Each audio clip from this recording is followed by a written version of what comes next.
Dan, you got the money. Okay. I got a few, Bob, yeah. Okay. You support Trump? You do? Yep. Okay. I was one of the first endorsers, public endorsers of President Trump. What are you guys going to do when our ocean level rises? Thank you for asking that question. I have the answer. No, let me finish. I have the answer. Let me finish. Well, thank you for the question. Yeah. Okay. For the first time on Earth, we're changing the gas. Now you're full of shit. Sit down. I'm going to answer you. I'm going to answer. Just Dad. shut up and sit down. No way. Sit down. No. I got to finish my question. I'm going to answer global warming. All right, finish the question, then answer. It's changing on Earth, and it's changing to CO2. What do you people with the money, what are you doing about this? Because I'm going to tell you right now.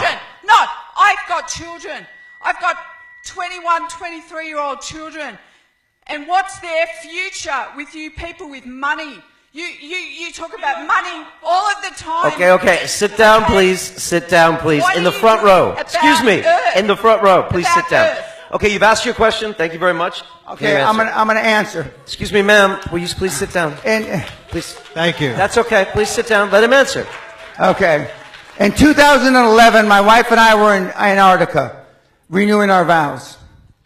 For most of you that don't know, Antarctica is on a mountaintop. Okay?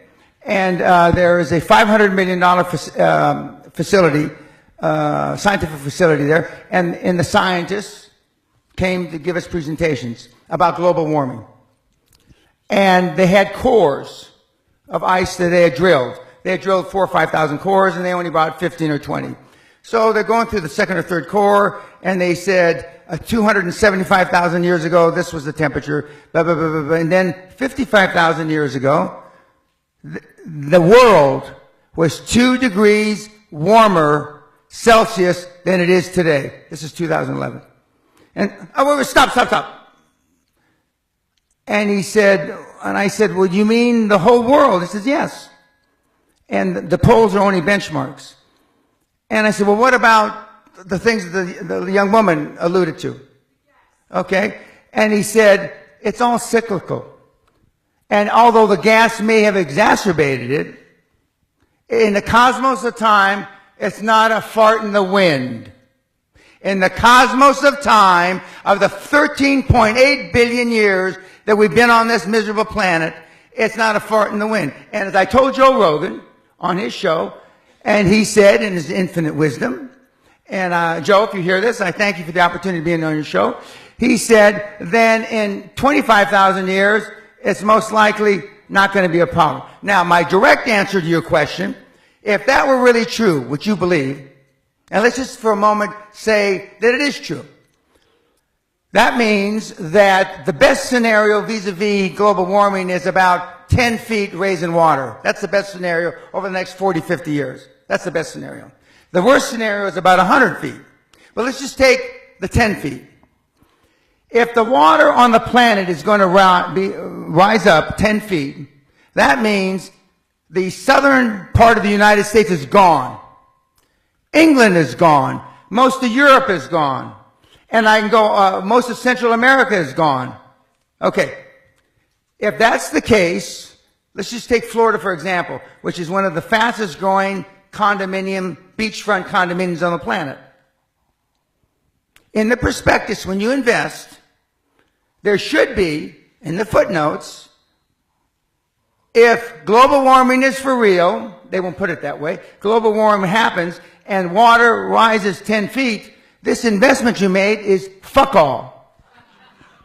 Not one single investment prospectus written since 2000, this century, has alluded to global warming. Not one motherfucker.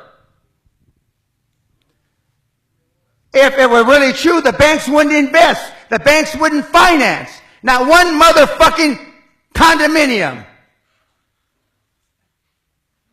So the people that have the money, and I'm jealous of the Vice President, Gore, which Sally and I rode on a plane from South America with a few years ago. I am jealous he came up with a scam before I did. Because the financial institutions, the banks, of this world know it's not going to happen. Otherwise, you couldn't get a goddamn loan in London. You know those 30, 40-year mortgages? The world will be over by then. Is Barclays Bank going to give you a motherfucking loan? With the greatest respect, ma'am, it's the greatest fraud that's been perpetrated on mankind this century.